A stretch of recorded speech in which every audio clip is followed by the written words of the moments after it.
কথা আছে না, sudden plan are always best. তো সেই মোতাবেক আমি আর আমার কালিগ প্ল্যান করে চলে গেছিলাম পুরুলিয়া।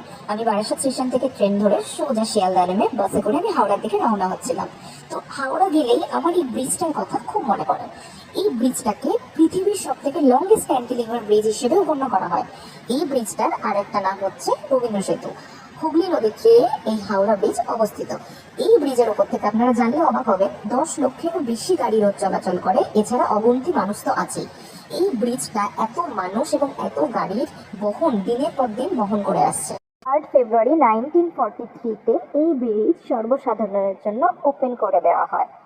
এই হাওড়া ব্রিজটাই একমাত্র হাওড়ার সাথে কলকাতার যোগাযোগের একটা অন্যতম মোড অফ ট্রান্সপোর্টেশন হিসেবে গণ্য করা হয়।